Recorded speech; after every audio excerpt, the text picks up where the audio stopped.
बोकारो दिन भर में आज मार्क्सवादी समन्वय समिति द्वारा धरना प्रदर्शन बताएंगे। वामपंथी पार्टियां और कांग्रेस के संयुक्त तत्वाधान क्यों उतरे सड़क पर, इसकी भी चर्चा करेंगे। नमस्कार, स्वागत है आपका बोकारो दिन भर में। मैं अजय राज। बोकारो के सुर्खियों में मुख्यमंत्री हेमंत सोरेन बोकारो पहुंचे।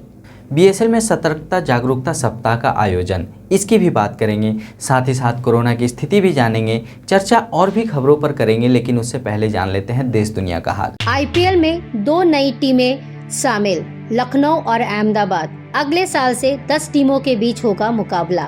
वित्त मंत्रालय ने कहा है कि डीए में 31% की बढ़ोतरी जुलाई की सैलरी से ही होगी लागू। ईपीएफओ ने ऑनलाइन सुविधा शुरू कर दी है। पीएफ अकाउंट के ई नॉमिनेशन के लिए अब अकाउंट होल्डर खुद ही ऑनलाइन अप्लाई कर सकते हैं। अमेज़न सेल फाइनल डेज पर आईफोन 12 प्रो, OnePlus 9 प्रो जैसे प्रीमियम स्मार्टफोन पर अब भी उठा सकते हैं छूट का फायदा। सप्ताह के तीसरे दिन सेंसेक्स 206 अंक और निफ्टी 57 अंक गिरकर हुआ बंद। सोने की कीमत सामान्य बनी रही, तो वहीं चांदी का कीमत 1200 रुपए प्रति किलोग्राम गिरी। अब एक नजर आपके राज्य झारखंड की 3 बड़ी खबरों पर। मुख्यमंत्री हेमंत सोरेन ने मीडिया से बातचीत करते हुए कहा कि राज्य में लगातार नियुक्तियां हो रही है। नवंबर दिसंबर तक बड़े पैमाने पर नियुक्ति होगी। स्वास्थ्य कर्मियों के लिए बड़ी खुशखबरी, दिवाली से पहले सरकार ने दिए 94 करोड़ की स्वीकृति। इससे राज्य से लेकर जिला और प्रखंड स्तर पर कार्यरत अनुबंध कर्मियों के मानदेय का भुगतान हो सकेगा। झारखंड अंतर्राष्ट्रीय फिल्म महोत्सव रांची में 29-30 अक्टूबर को गुलशन ग्रोवर, जॉनी लीवर जैसे अभिनेताओं का होगा जुटान। तो यह थी देश दुनिया और झारखंड की खबरें। अब नजर डालते हैं बोकारो के 9 प्रखंडों की खबरों पर, जो आज सुर्खियों में बनी रही। मार्क्सवादी समन्वय समिति और माकपा मामले के संयुक्त तत्वाधान में उपायुक्त कार्यालय के समक्ष मंगलवार को धरना प्रदर्शन किया गया। इस कार्यक्रम को संबोधित करते हुए बगोदर के विधायक विनोद कुमार सिंह ने कहा कि मजदूरों और रैयतों की जमीन को प्राइवेट उद्योगपतियों के हाथों देना विश्वासघात है।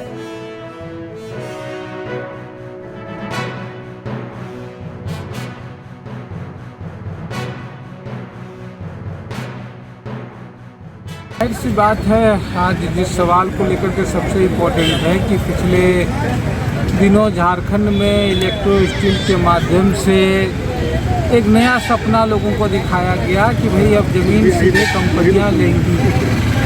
लेकिन हमने पहले ही हश्र देख चुका है कोल इंडिया बीसीसीएल में, जब यहाँ ज़मीन सीधे सरकार अधिग्रहण कर रही है, वहाँ जब लोगों के हित सुरक्षित नहीं रहते हैं तो निजी कंपनियां जहाँ डायरेक्ट ज़मीन अगर लेगी तो वहाँ और भी ज़्यादा शोषण होगा, और भी ज़्यादा प्लान होगा, और भी ज़्यादा बेरोजगारी होगी। और इलेक्ट्रो स्टील के रास्ते जो वेदांता का अभी वेदांता ने अधिग्रहण किया, इससे इसी बात की पुष्टि हो रही है। 3 कृषि कानून, देश में बढ़ती महंगाई और अन्य मुद्दों को लेकर केंद्र सरकार के विरोध में वामपंथी पार्टियां और कांग्रेस के संयुक्त तत्वाधान बोकारो के नया मोड़ में मंगलवार को प्रदर्शन किया।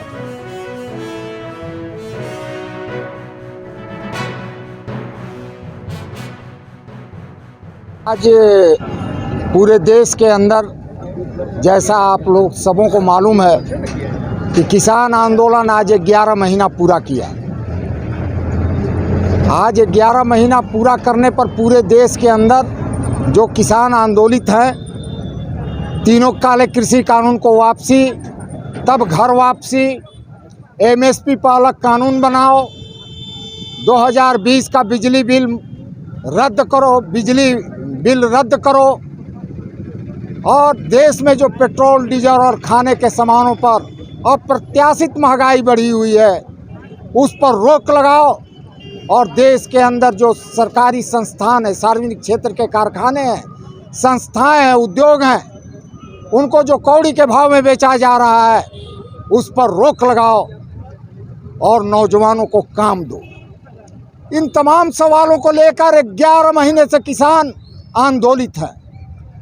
आज उनके समर्थन में बोकारो के अंदर भी हम तमाम वामपंथी पार्टी।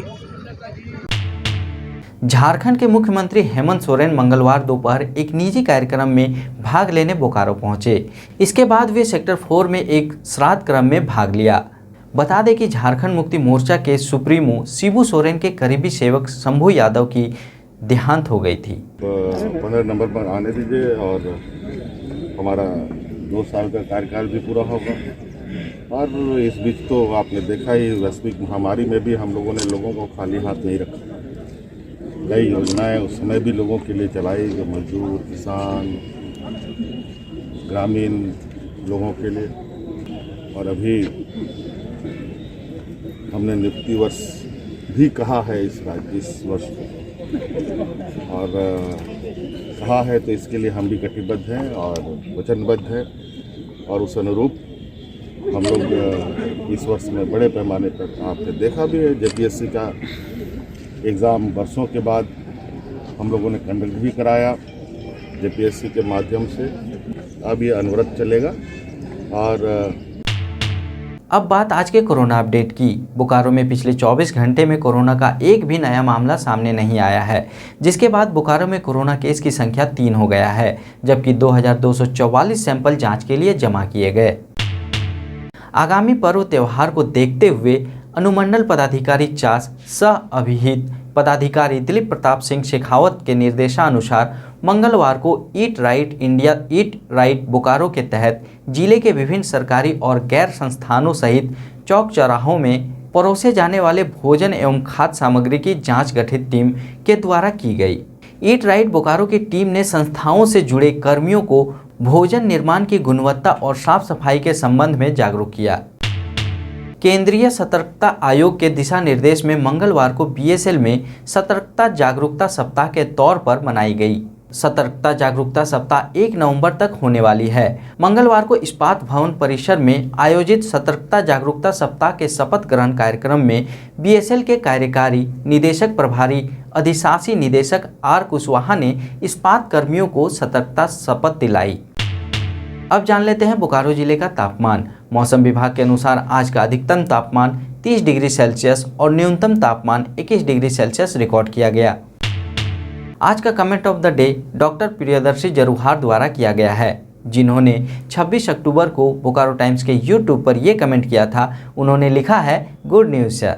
डॉक्टर प्रियदर्शी जी, हमारे साथ जुड़े रहने के लिए और हमारा हौसला अफजाई करने के लिए आपका धन्यवाद। और मैं आपको बताऊं कि आपके इन्हीं हौसला अफजाई की वजह से हमें अपने कार्य करने में प्रेरणा मिलती है। तो इसी तरह आप हमारा हौसला अफजाई करते रहें और बने रहें हमारे साथ। आप अपने आसपास की घटनाएं और समस्याओं को हमें व्हाट्सएप कर सकते हैं। हमारा व्हाट्सएप नंबर है 9334210302। इसी तरह बोकारो के तमाम खबरों को जानने के लिए आप हमारे चैनल बोकारो टाइम्स को लाइक करें, सब्सक्राइब करें और शेयर करें। फिर मिलेंगे बोकारो दिन भर में सोमवार से शुक्रवार रात 8 बजे। तब तक के लिए नमस्कार। बने रहें TheTimesMedia.com पर। आप हमें फेसबुक और यूट्यूब पर भी देख सकते हैं।